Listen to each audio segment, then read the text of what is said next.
Hello, ma'am. Good morning. The ma'am hojikse ayukne I came chadri fasting test tauge na tawine. Ado ma'am fasting test tawaga sugar se kya leige amta onthok minasiba. Ado ma'am sigi glucometer dane sigi potse sigi one touch se sisina khwaidagi chanai ai yoinadi ado moi result seran turana lakpa yawbane bako ado ai yoinadi one touch soina dum sijine sisina lab ta ina olubaga yumda onbaga chapmana ya tare na kana ba laibune khut saji jo enzang semu bai khara yad kan tawni debaije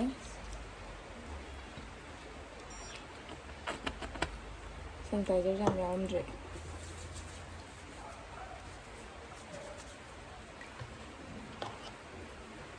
ei sabendo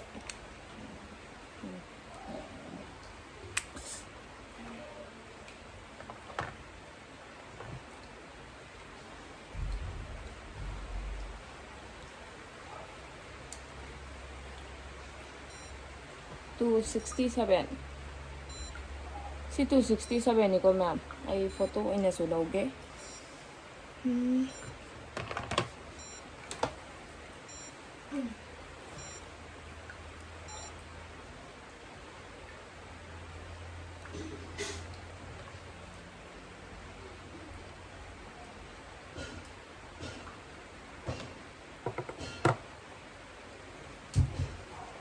aduni ma'am sugar test ma'am go on minare dana do ma'am aina tawdoi se ngasi dagi ko hauraga ai guli sungcha chadaba ni ko si je 267 je ado sigi chadaba se kana tawdoi thuping os mai ma sam sa han tawdoi ado guli sungcha chadabida on ba test ni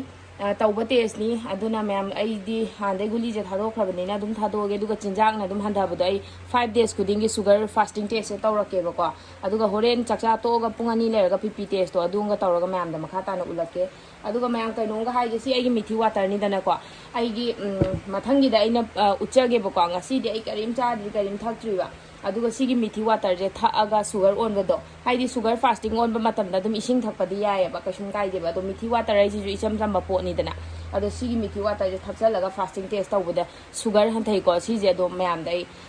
nong utke ma'am mathangi test ta utke ko ma'am adudi ma'am makha ta na dum yengbiro ai blog se ma'am hello sigi detox water je semba gi video hapakke ma'am masi weight loss ka diabetes ta khwai degi best ni yam tina phabani ado ai gi disi se ahum se mini sigi ahum se ba liter ahum se nga sigi numit ta lotion doine sigi liter ahum se nga ta thak toine ising atopa chambana tabida si nga toine detox water se thakke ma'am yam kanai ado ma'am si semba gi video du suma kha ta na yengbiyo hello ma'am sida ma'am lai rai si se detox water semak toine ba ko si sina ina champra mai sumdok pane ba haidi sumdoga mai maru do lokthok pane kai gino da maru do yauraga akoina thakpa kanda nungai te dana aduge ina smaina chumtho thamme mahi si champra ma khaki mahi ne adagi sida kaino laire nusidak laire sing laire thabi laire adagi kaino champra laire haikru laire ko adagi ma'am sidana flax seeds atoiba adagi sina chia seeds ko adagi flax seeds smile laire bottle ahum ne liter ahum gi bottle si se aina makhan semning ba hai tare ma'am haidi pot se thabi lairaga kaino di hek laitaba sing di hek laitaba adagi kaino champra di hek laitaba laidana ado si se makhan adum araiba yumda phangba araiba potna sijina se haibane ba ko aduga si sina mu khut changi dana aduga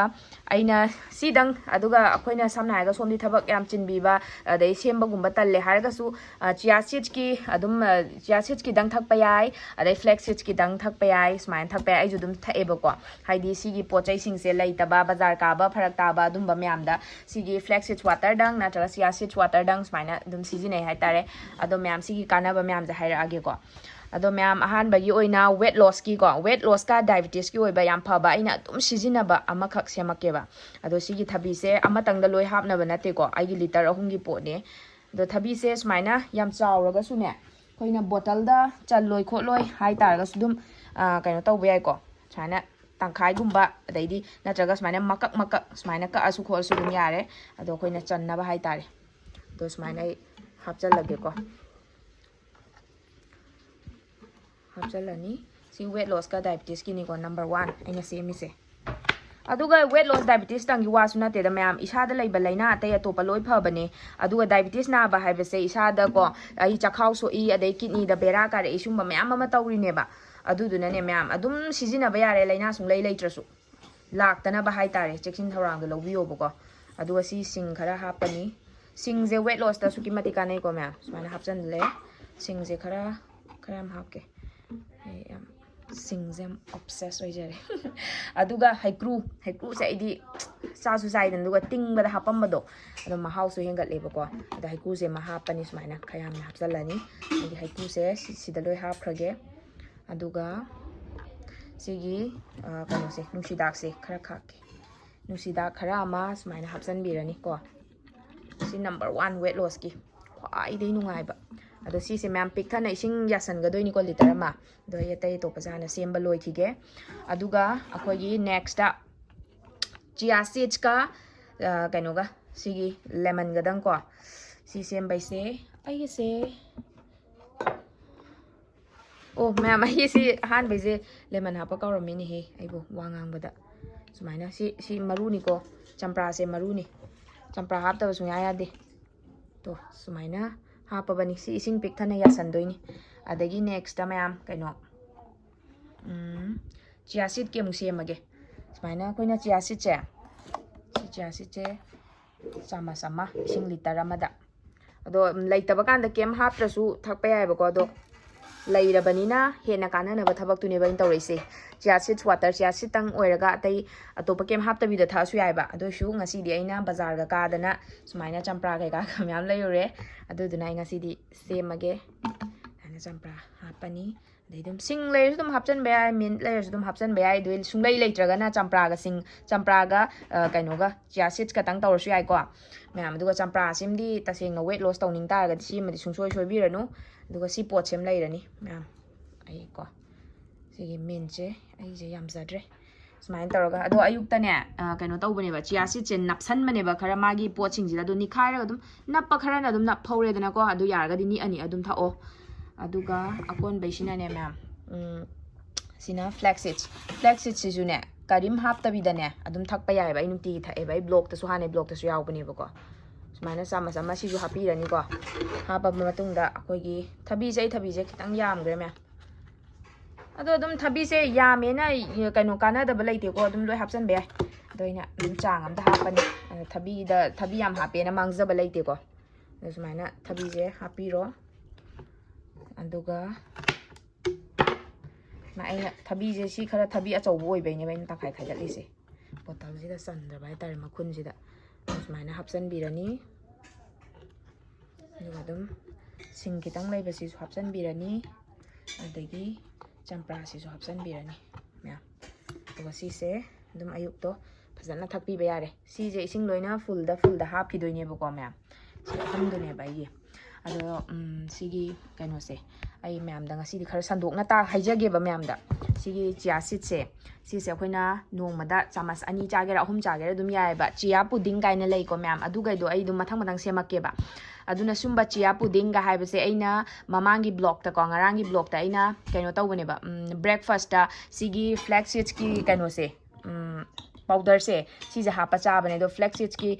ꯀꯩꯅꯣꯁꯦ ꯄꯥꯎꯗꯔꯁꯦ ꯌꯥꯝ ꯐꯩꯌꯦ ꯑꯩꯅ ꯁꯦꯝꯕꯅꯤꯗꯅ ꯌꯥꯝ ꯊꯤꯅ ꯍꯛꯆꯥꯡꯗ ꯀꯥꯟꯅꯈ꯭ꯔꯖꯥꯠꯅꯤꯀோ ꯑꯩ ꯁꯤꯒꯤ ꯀꯥꯟꯅꯕꯁꯤꯡꯗꯨꯁꯨ ꯑꯗꯨꯝ ꯃꯊꯪ ꯍꯥꯏꯔꯛꯀꯦꯕꯀꯣ ꯃꯌꯥꯝ ꯑꯗꯨꯒ ꯑꯗꯨꯃꯥꯏꯅ ꯇꯧꯔꯒ ꯐ꯭ꯂꯦꯛ ꯁꯤꯗꯁꯀꯤ ꯃꯍꯨꯠꯇ ꯆꯤꯌꯥ ꯁꯤꯗꯁ ꯍꯥꯞꯄꯒꯅꯦ ꯆꯤꯌꯥ ꯁꯤꯗꯁꯦ ꯑꯩꯈꯣꯏꯅ ꯒ꯭ꯂꯥꯁ ꯑꯃꯗ ꯇꯤꯡꯉꯝꯗꯣꯏꯅꯦꯕꯀோ ꯏꯃꯥ ꯒ꯭ꯂꯥꯁ ꯑꯝꯇ ꯄꯤꯕꯤꯔꯛꯀꯦꯔꯥ ꯀꯞ ꯑꯝꯇ ꯑꯗꯨꯃꯥꯏꯅ ꯁꯤꯁꯦ ꯁ꯭ꯄꯨꯟ 2ꯁꯦ 2 ꯅꯠꯇ꯭ꯔꯒ 3 ꯍꯥꯏꯗꯤ ꯁꯣꯝꯅ ꯆꯥꯕ ꯍꯩꯅꯒꯗꯕ ꯉꯝꯕꯒꯤ ꯆꯥꯡꯗꯣ ꯑꯗꯨ ꯍꯥꯞꯄꯒ ꯁꯦꯝꯕ ꯌꯥꯏꯕ ꯑꯗꯨꯒ ꯀꯔꯠꯀ ꯆꯥꯗ꯭ꯔꯥ ꯑꯩꯅ ꯆꯥꯕꯗꯅ ꯕ꯭ꯔꯦꯛꯐꯥꯁꯇꯨꯗ ꯀꯞ ꯑꯣꯏꯅ ꯄꯤꯕꯤꯔꯣ ꯕ꯭ꯔꯦꯛꯐꯥꯁꯇꯨꯗ ꯑꯩꯈꯣꯏꯅ ꯁꯤꯁꯦ ꯀꯩꯅꯣ ꯇꯧꯕ ꯌꯥꯏ ꯀꯔꯠꯇꯣ ꯆꯥꯕ ꯍꯩꯅꯗꯕ ꯃꯤꯁꯨ ꯂꯩꯕꯅꯦꯕ ꯑꯗꯣ ꯌꯥꯔꯒꯗꯤ ꯀꯔꯠ ꯆꯥꯕꯤꯌꯣ ꯃꯌꯥꯝ ꯀꯔꯠ ꯆꯥꯕꯁꯦ ꯆꯈꯥꯎ ꯁꯣꯛꯄ ꯃꯤꯗꯁꯨ ꯌꯥꯝ ꯊꯤꯅ ꯐꯗꯣꯏꯅꯦ ꯍꯛꯆꯥꯡꯗ ꯑꯗꯨꯒ ꯁꯨꯃꯥꯏꯅ ꯀꯞꯁꯤꯗꯀꯣ ꯆꯥꯃꯁ 2 ꯍꯥꯏꯇꯥꯔꯦ ꯁꯨꯃꯥꯏꯅ ꯆꯥꯃꯁ 2 ꯑꯩꯒꯤꯗꯤ ꯆꯥꯃꯁ 2 ꯑꯣꯏꯔꯒꯦ ꯕ꯭ꯔꯦꯛꯐꯥꯁ ꯆꯥꯕꯩꯅꯦꯕꯀꯣ ꯁꯨꯃꯥꯏꯅ ꯇꯧꯔꯒ ꯏꯁꯤꯡꯁꯦ ꯑꯗꯨꯝ ꯁꯤ ꯀꯞ ꯑꯃꯗ ꯀꯞ ꯃꯆꯥꯗꯨꯅꯤꯀꯣ ꯁꯤꯁꯦ ꯑꯗꯨꯝ ꯏꯁꯤꯡ ꯍꯥꯞꯄꯒ overnight ꯑꯗꯨꯝ ꯊꯝꯃꯝꯕ ꯌꯥꯔꯦ ꯑꯗꯨꯒ ꯃꯌꯥꯝ ꯀꯣ overnight ꯇꯤ ꯍꯥꯏꯔꯦꯀꯣ ꯑꯩꯅ ꯁꯤ overnight ꯅꯗꯤ ꯈ꯭ꯋꯥꯏꯗꯒꯤ bestꯅꯦꯕ ꯑꯗꯨ ꯑꯣꯏꯇꯥꯔꯒꯁꯨ overnight ꯇ ꯅꯨꯡꯗꯥꯡꯗ ꯀꯥꯎꯍꯧꯕ ꯂꯩꯗꯥꯏꯅꯦ ꯍꯥꯏꯗꯤ ꯑꯩ ꯁꯦꯝꯕ ꯁꯥꯕ ꯀꯥꯎꯍꯧꯕꯗꯣ ꯑꯗꯣ chia seedꯁꯦ ꯄꯨꯡꯈꯥꯏ ꯑꯃ ꯇꯤꯡꯕꯗ ꯑꯗꯨꯝ ꯌꯥꯔꯕꯅꯤꯀꯣ ꯁꯤꯖꯤꯟꯅꯕ ꯌꯥꯔꯒꯗꯤ ꯄꯨꯡ ꯑꯃꯃꯨꯛꯁꯨ ꯑꯗꯨꯝ ꯇꯤꯡꯕꯤꯌꯣ ꯑꯗꯨꯃꯥꯏꯅ ꯀꯥꯎꯍꯧꯕ ꯂꯣꯏꯇꯥꯔꯒꯁꯨꯀꯣ ꯍꯥꯏꯗꯤ ꯁꯣꯝꯅ chia pudding ꯆꯥꯅꯤꯡꯕ ꯑꯗꯩꯗꯤ chia seedꯁꯦ ꯍꯥꯞꯄꯒ breakfastꯇ curdꯇ ꯑꯩꯅ ꯍꯥꯞꯄꯒ ꯊꯕꯤꯒ ꯇꯧꯔ ꯆꯥꯕꯗꯣ ꯑꯗꯨꯃꯥꯏꯅ ꯆꯥꯅꯤꯡ ꯇꯥꯔꯒꯁꯨ ꯑꯗꯨꯝ ꯑꯌꯨꯛꯇ ꯏꯁꯤꯡ ꯀꯩꯀꯥ ꯃꯤꯊꯤ ꯋꯥꯇꯔ ꯀꯩꯀꯥ ꯊꯛꯏꯀꯥꯟꯗꯣ ꯑꯗꯨꯗ ꯑꯗꯨꯝ chia seedꯁꯦ ꯇꯤꯡꯉꯝꯃꯒ ꯇꯤꯡꯕ ꯀꯥꯎꯔꯝ ꯇꯥꯔꯒꯁꯨ ꯇꯤꯡꯉꯝꯃꯒ ꯑꯩꯈꯣꯏ ꯑꯗꯨꯝ ꯍꯥꯞꯄꯒ ꯁꯤꯖꯤꯟꯅꯕ ꯌꯥꯏꯀꯣ ꯑꯗꯨꯗꯨꯒ ꯁꯤꯁꯦ chia seedꯁꯦ ꯑꯩꯈꯣꯏꯅ ꯕꯣꯇꯜꯗ ꯑꯩꯅ detox waterꯗ ꯁꯦꯝꯗ꯭ꯔꯥ ꯑꯗꯣ ꯃꯤꯁꯦ ꯍꯩꯅꯗꯕ ꯂꯩꯌꯦꯕ ꯃꯨꯔꯨꯝꯒ ꯁꯧꯕꯁꯤꯗ ꯃꯨꯔꯨꯝ ꯑꯣꯏꯔꯛꯄꯗꯨꯗ ꯇꯨꯀꯠꯆꯩ ꯀꯥꯏꯅ ꯍꯥꯏꯕ ꯃꯤꯁꯨ ꯑꯗꯨꯝ ꯂꯩꯕꯅꯦꯕꯀꯣ ꯑꯗꯨꯅ ꯁꯤꯒꯤ chia seedꯁꯦ ꯑꯃꯨꯛꯇꯪꯗ ꯂꯣꯏꯁꯟꯒꯦ ꯍꯥꯏꯇꯥꯔꯒꯗꯤ ꯁꯣꯝꯅ ꯆꯥꯃꯆ ꯑꯃꯇꯪ ꯁꯤꯖꯤꯟꯅꯒꯦꯔꯥ ꯑꯅꯤ ꯁꯤꯖꯤꯟꯅꯒꯦꯔꯥ ꯑꯅꯤ ꯁꯤꯖꯤꯟꯅꯕꯗ ꯃꯥꯡꯕ ꯏꯁꯥꯗ ꯁꯣꯛꯄ ꯁꯨꯡꯂꯩ ꯂꯩꯇꯦꯀꯣ ꯃꯁꯦ ꯑꯗꯨꯅ ꯌꯥꯔꯒꯗꯤ ꯌꯥꯝ ꯀꯥ ꯍꯦꯟꯅꯁꯨ ꯁꯤꯖꯤꯟꯅꯗꯕꯤꯗ ꯁꯨꯃꯥꯏꯅ ꯑꯩꯒꯤ ꯑꯣꯏꯅꯗꯤꯀꯣ ꯆꯥꯃꯆ ꯑꯅꯤꯁꯦ ꯇꯤꯡꯉꯝꯃꯒ ꯏꯁꯤꯡ ꯂꯤꯇꯔ ꯑꯃꯗꯣ ꯊꯛꯄ ꯇꯜꯂꯁꯨ ꯏꯁꯤꯡ ꯀꯞ ꯑꯃ ꯒ꯭ꯂꯥꯁ ꯑꯃ ꯍꯥꯏꯇꯥꯔꯦ ꯑꯗꯨꯝ ꯒ꯭ꯂꯥꯁ ꯑꯃꯗꯅꯦ ꯁꯤꯒꯤ chia seedꯁꯦ ꯇꯤꯡꯉꯝꯕꯁꯦ ꯅꯣꯡꯉꯥꯜꯂꯒ ꯖꯣꯔ ꯂꯥꯎꯅ ꯍꯩꯖꯜꯂꯒ ꯆꯝꯄ꯭ꯔꯥ ꯑꯃ ꯐꯖꯅ ꯁꯨꯝꯖꯜꯂꯒ ꯑꯗꯨꯝ ꯈꯨꯗꯛꯇ ꯒꯨꯔꯨ ꯊꯛꯆꯟꯈꯤꯕ ꯁꯤꯁꯨ ꯌꯥꯝ ꯊꯤꯅ ꯕꯦꯁꯅꯦ ꯑꯗꯨꯒ ꯆꯈꯥꯎ ꯍꯥꯡꯉꯤꯀꯥꯟꯗ ꯊꯛꯑꯣꯕꯀꯣ ꯃꯌꯥꯝ ꯑꯗꯨꯅꯤ ꯃꯌꯥꯝ ꯁꯤ detox waterꯒꯤ ꯃꯇꯥꯡꯗ ꯑꯗꯨꯒ ꯍꯌꯦꯡ ꯑꯗꯨꯝ ꯊꯛꯄꯒꯤꯁꯨ ꯂꯛꯀꯦ ꯑꯗꯨꯒ ꯑꯩꯅ ꯁꯤ ꯃꯈꯟ ꯑꯩꯅ ꯁꯦꯝꯃꯤꯕ ꯂꯤꯇꯔ 3ꯁꯤꯃꯛ ꯑꯩ ꯍꯌꯦꯡ ꯂꯣꯏꯅꯃꯛ ꯊꯛꯀꯗꯣꯏꯅꯦ ꯑꯗꯨꯒ ꯁꯝ ꯀꯦꯟꯕ ꯑꯗꯒꯤꯗꯤ ꯍꯣꯔꯃꯣꯅꯦꯜ ꯏꯝꯕꯦꯂꯦꯟꯁ ꯑꯣꯏꯕ ꯀꯣꯂꯦꯁꯇ꯭ꯔꯣꯜ ꯋꯥꯡꯕ ꯆꯈꯥꯎ ꯁꯣꯛꯄ ꯈꯨꯗꯤꯡꯃꯛꯇ ꯐꯔꯦ ꯐꯠꯇꯕ ꯂꯩꯇꯦꯀꯣ ꯁꯤꯅ ꯑꯗꯨꯅ ꯃꯌꯥꯝꯁꯨ ꯁꯤꯖꯤꯟꯅꯕꯤꯌꯣ ꯁꯨꯡꯁꯣꯏ ꯁꯣꯏꯗꯅ ꯑꯩ ꯑꯗꯨꯝ ꯌꯥꯝ ꯀꯨꯞꯅ ꯑꯗꯨꯝ ꯍꯥꯞꯄꯛꯀꯦꯀꯣ ꯃꯈꯥ ꯇꯥꯅ ꯑꯗꯨꯝ ꯌꯦꯡꯃꯤꯟꯅꯁꯦ ꯃꯌꯥꯝ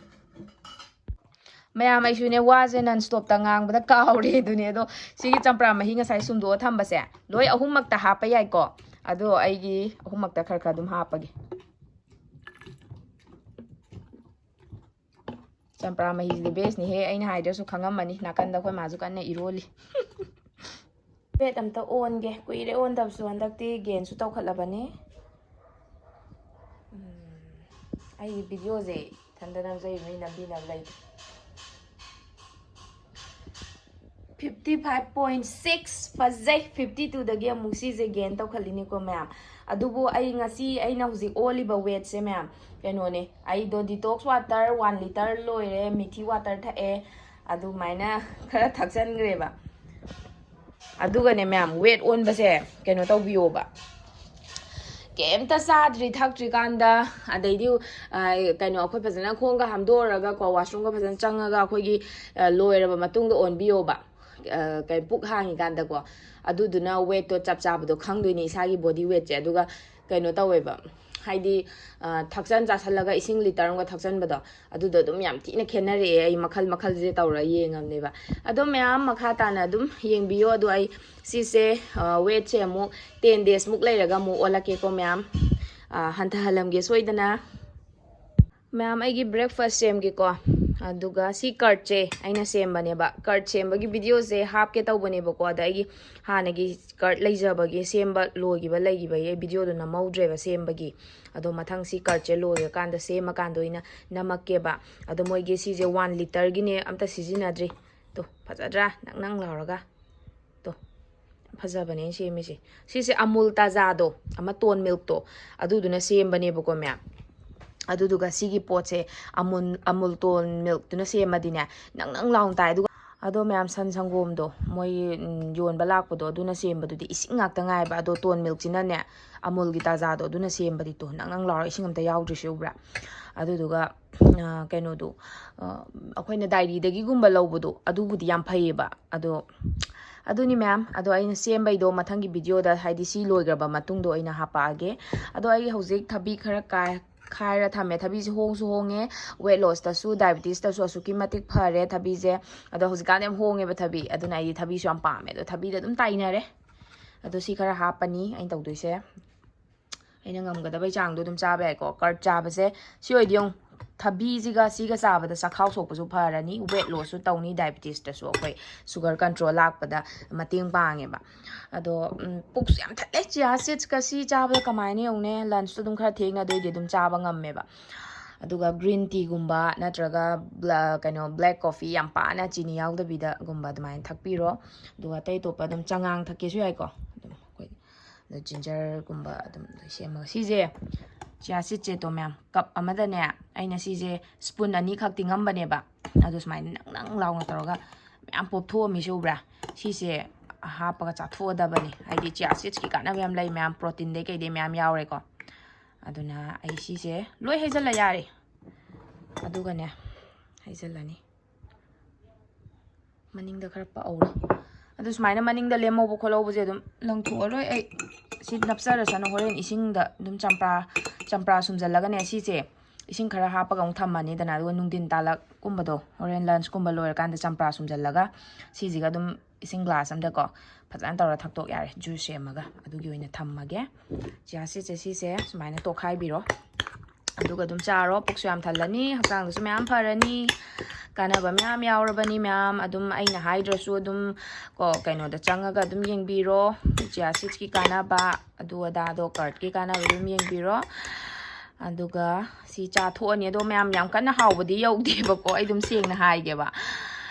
adu ju hawtrasu dum chare phare aduga kaino hena hawge hai taraga di ko kaino apple masungani gumba hapaga sida add tausan ba yaiba ado ai apple do laidre hai tare aduga weight loss tawning ba mina ne thabi su si adum thabi dum yare ge ha po ba ko haidi aduga apple do dum weight loss tangi oraga di apple mapuma ma dum ha pa su yaiba aduduga kaino akhoi diabetes na ba mina di masung ani gumba dang hapiyo natraga sem laitrasu komla hapke su komla masung ani adagi diabetes na ba ini ko aduga kamphoi do adudo khara adum maru hapsan bedo masak su am phaja bane duga haw bane aduga strawberry hap ke su yare strawberry khara makak ka aga ko si adum mix tawra saba haw bane he adum madi phajana do si ai chini nuni kem hap te ko myam chini hap su ya de weight loss ta su diabetes ta su adai tadi myam si ai gi breakfast ni si cha tho age makha mulake breakfast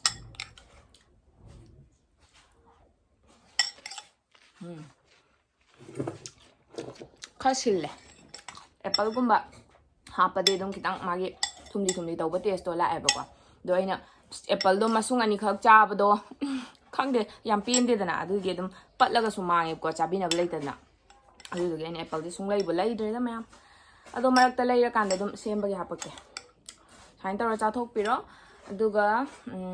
green tea oigera aduga black coffee oigera yam pana thak piro aduga ya black coffee yam pana haise kaino gi oidoni ko diabetes patient ge caffeine ni na aduga weight loss ki oindi black coffee do fazana thakpi bi ai ko dum kitang yamna aduga dum sugar yaud bida thaktoiba ado si chatho ani ado ma'am ai si chai se ai detox water 1 liter loiba matung da ne ba ko sumba liter amaga su lairi ado 3 liter se ngasi se loi thaktok toine ai dum haidi saksa badasu adagi dinner da su adum hai horen loi ba dum thakpa ai ba haidi puk hain gainda loina liter ahum thakto hai ba laite ba gur thakto su natte ba khar sana thaktoine ba aduna nungdin talak laiba adagi saksa to oga adum pit akhoi ni singa chamba thakpa do ising khorang kanda adumai dum sizina doine detox water ha ta puk hain ganda loi thao hai ba laite ko tawbata bu ai gi oina di sum routine ama oina mithi water thakpa loiraga ngahak minute 10 ama 30 ama ko leiraga dum liter breakfast sung sa dringai da liter ama lotion bagi haina bije sum thamgi bane ba ko na dunida tudi myam ai si cha thoge duga makha adum ulage ko ai gi lunch sina sumaina yerumani ngaure fadigom tilau khamena sinba myam hapchala ngaure yerumani gi ni si sina puk thalani am yame aduga dasakuska kainoga chawai ga kangsoi aduga thabi leire ko chaktum siga aduga sina gi detox water je dum chaksa ga thakpai sing do si detox water oina tha adoine si ama sida hairaga thani sini mya mai gi lunch chathoge hi ma'am ai ji nungdin nga tang tumure war blog nam na bo na ji su wai ma'am matek ko dum sem saraga ma'am du ning bagi dum namba do adu degi do ma'am hojik se ai se nga sa ye detox water do 3 liter do thak pada em ta saning thakning ba se powder bo nungdin ge se haidi puk to pik than gat le ba chia seed se puk am than mane ba morning da su thak khredana cha khredana breakfast da du na chia seed su puk am than ba dai lunch su cha ru du ga ꯑꯗꯨꯝ ꯄꯨꯛꯇꯣ ꯄꯤꯛ ꯊꯜꯂ ꯂꯩꯔꯦ ꯃꯍꯤ ꯃꯌꯥꯝꯗꯨꯅ ꯑꯗꯣ ꯍꯣꯔꯦꯟ dinner ꯆꯥꯔꯒ ꯑꯣꯏꯅ ꯇꯣꯛꯑꯅꯤ ꯑꯗꯣ ꯍꯧꯒꯠꯂꯛꯄꯁꯤꯗ ꯑꯩ ꯕ꯭ꯂꯦꯛ ꯀꯣꯐꯤꯁꯤꯃ ꯏꯁꯥꯗꯣ ꯌꯥꯝ ꯍꯩꯅꯤꯡꯗ꯭ꯔꯦꯕꯀꯣ ꯑꯗꯨꯒꯤ ꯁꯤꯃ ꯐꯖꯅ ꯊꯛꯇꯣꯛꯑꯅꯤ ꯑꯁꯥꯕꯁꯦ ꯅꯠꯇ꯭ꯔꯗꯤ ꯀꯣꯛ ꯆꯤꯛꯑꯦ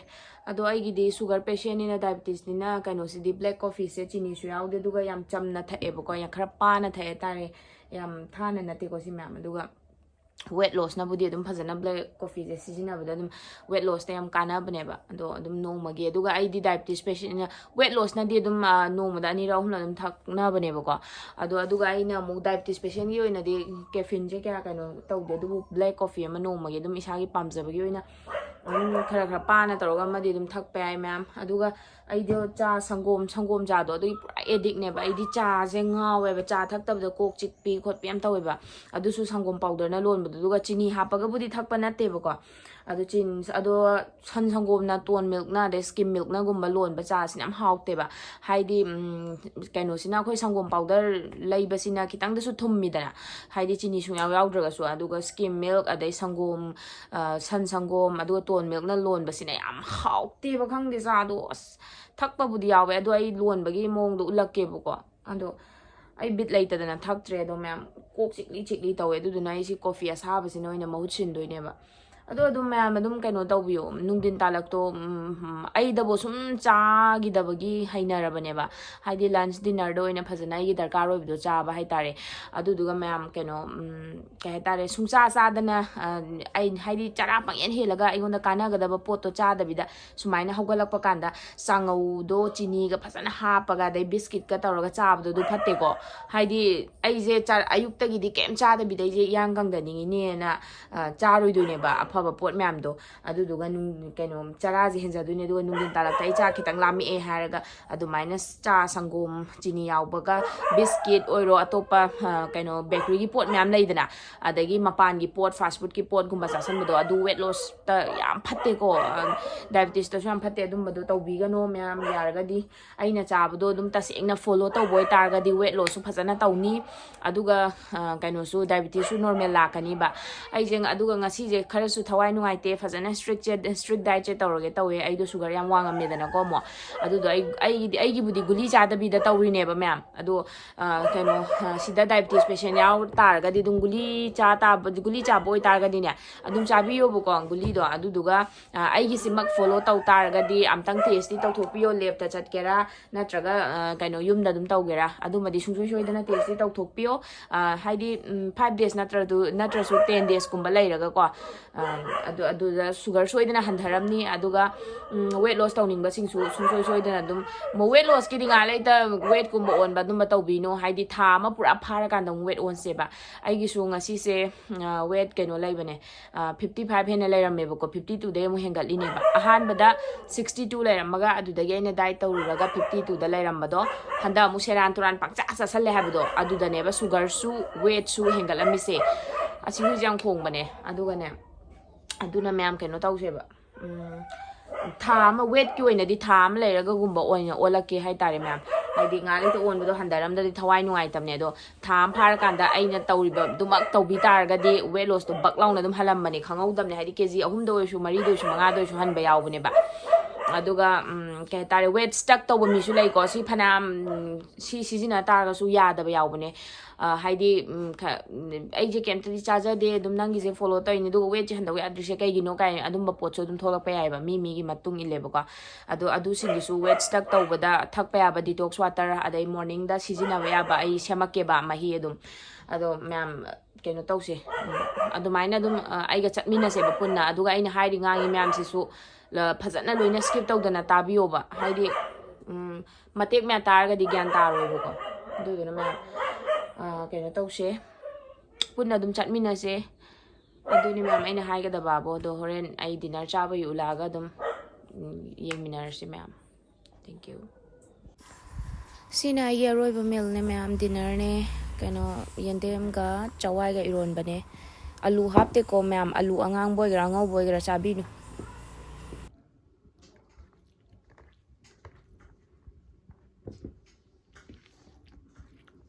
ꯁꯨꯃꯥꯏꯅ ꯍꯦꯛꯇꯀꯣ ꯆꯥꯛꯗꯨꯝ ꯑꯃꯁꯤꯒ ꯏꯟꯖꯥꯡꯁꯤ ꯍꯦꯛꯇ ꯇꯣꯠꯂ ꯆꯥꯔꯗꯧꯅꯤ ꯍꯥꯎꯋꯦ ꯎ ꯃꯣꯔꯣꯛ ꯃꯅꯝꯁꯤꯒ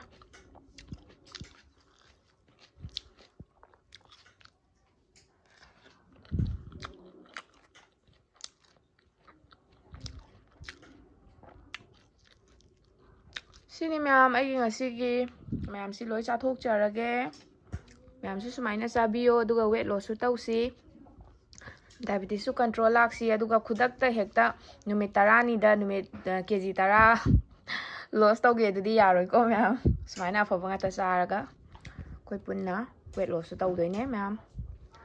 adudi loisalage hayeng amuk thengnarase